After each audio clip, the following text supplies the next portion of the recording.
This is a charter school proposal for Metropolitan Nashville Schools, prepared by Amanda Thorpe.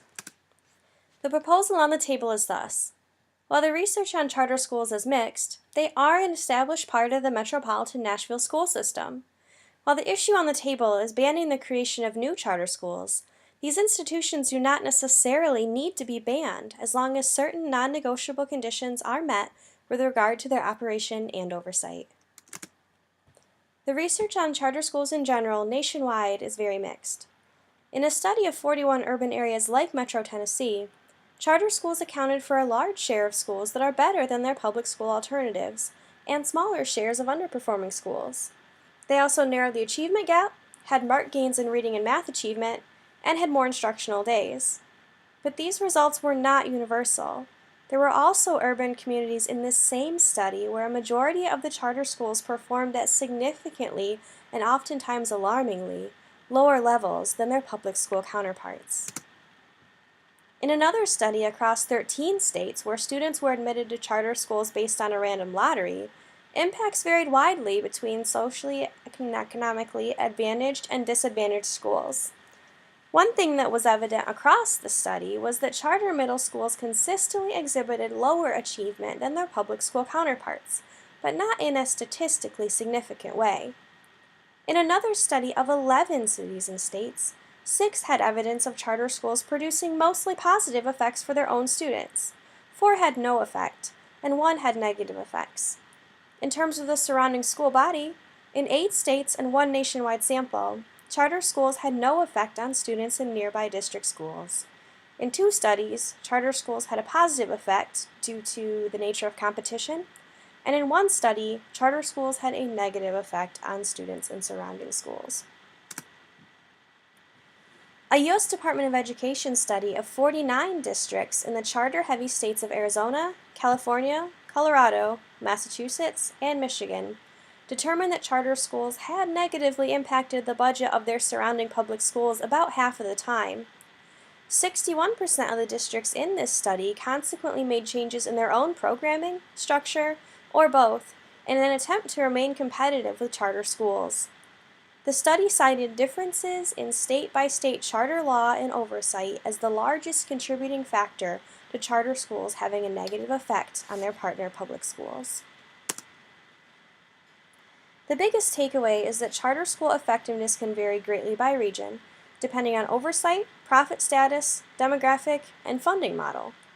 Secondarily, charter school success should not be quantified not only by the test scores of charter school students, but also according to the impacts that the charter schools have on the students who are left behind in their public school counterparts.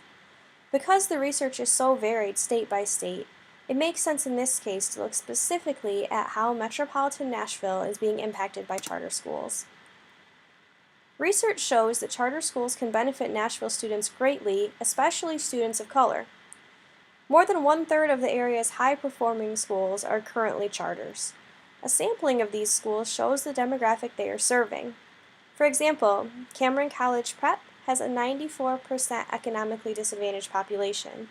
New Vision Academy is close at a little over 90%, Knowledge Academy has about 91%, KIPP College Prep is at 84.5%, and Nashville Prep is at 85.3%.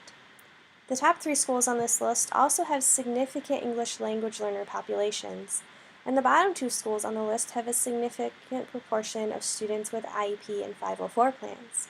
Additionally, one thing that unites all of these schools is that they are all a majority African American students. So in this case, a group of charter schools has significantly impacted some of Nashville's most at-risk learners. An important thing to notice, however, is that a majority of the charter schools that are positively impacting students are not-for-profit establishments. While the research for students at many of Metro Nashville's charter schools is promising, the statistics for those left behind unfortunately show an opposite trend. During the same time period that the aforementioned charter schools were blossoming, the number of public schools performing at the state's lowest level doubled, going from 6 schools to 15 schools. Achievement scores weren't the only thing that went down at those schools. Funding did as well. Between 2012 and 2015, The budgeted per-pupil charter school allocation increased 184% due to the varying income sources available for charter schools and the increased number of students that were attending there. By contrast, the local, state, and national funding formula for public schools created a raise of just 17% in the operating budget during the same time period. Because funding follows the student in Tennessee, the school system allocates a percentage of its budget to support charter schools, and there is a higher percentage of its students attending those schools every year. This leaves less income for the students who are left behind, who often cost more to educate.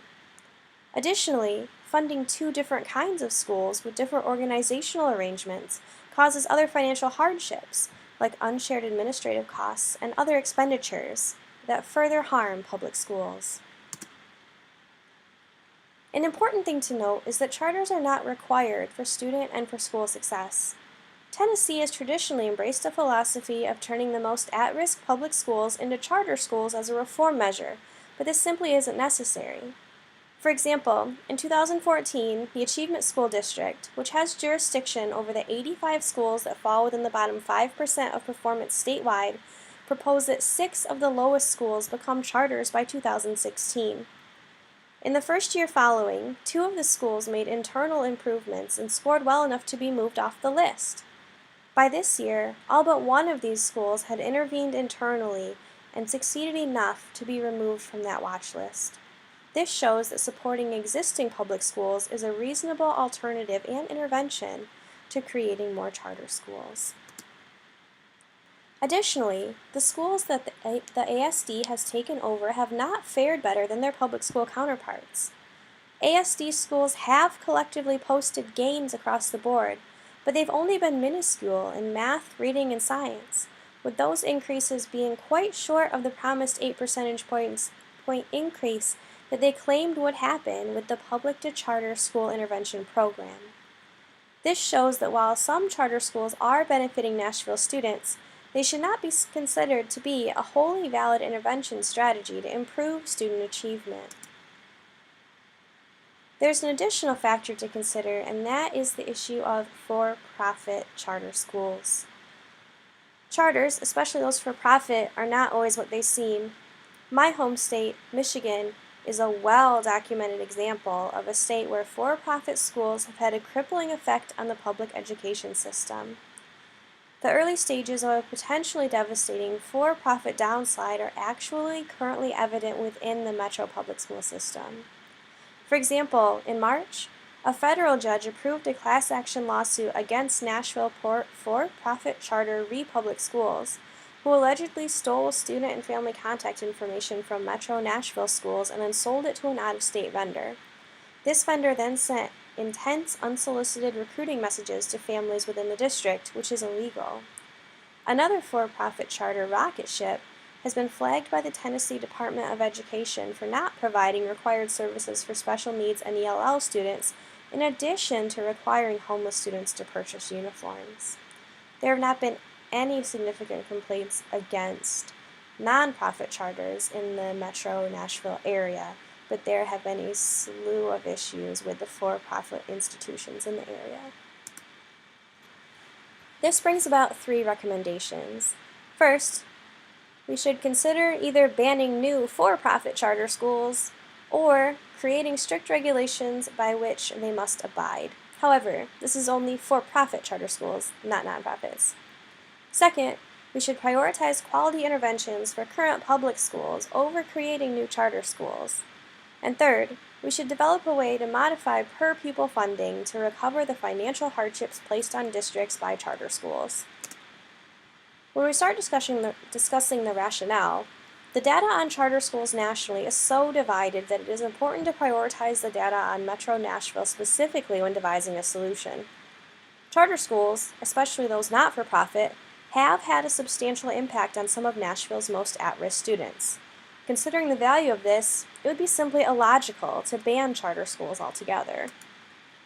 Metro Nashville has, however, already had problems with for-profit charter schools, and there's a large body of nationwide evidence to support at least a healthy skepticism of and strict oversight over for-profit charter schools, if not a full-out ban on for-profit charter schools only. Furthermore, Nashville needs to end the practice of allowing charter schools to take over failing public schools. Research from Nashville itself has shown that, with diligence, dedication, and most importantly support, public schools can turn themselves around and get off the priority list of at-risk schools. Charters were intended to provide a supplement to public schools, not replace them. If public schools can prove that they can repair themselves, it is important to make sustaining them a priority over funding new charter endeavors. To this end, Metro Nashville Public Schools should study the methods that successful schools used in changing course and create and facilitate a set of quality interventions that can be replicated over time. Finally, charter schools and public schools need to create a way to share per-pupil funding so that the public schools left behind in charter areas do not suffer financially. Research should be done to determine the exact financial impact that each charter school has on its neighboring public school, especially considering the cost of educating the demographic of students left behind in each particular case. One solution could be that charter schools will then receive a reduced amount of per-pupil funding to compensate. This should be a minimal burden to these schools, especially those that are currently for profit, but a qualified team of stakeholders could likely come up with other viable options as well to share student funding. In conclusion, the success that some nonprofit charter schools have had in Nashville negates the notion that they should be banned altogether. It would be worthwhile, however, to ban or strictly oversee for-profit charter schools, to cease replacing failing schools with charter schools, and to develop a greater funding balance between existing charter and public schools. These measures could not only strengthen the public education system, but could also facilitate greater communication and resource sharing between public and charter schools, which will benefit all students, families, and communities. Thank you for your time today, and here's the list of all of the references used within this presentation.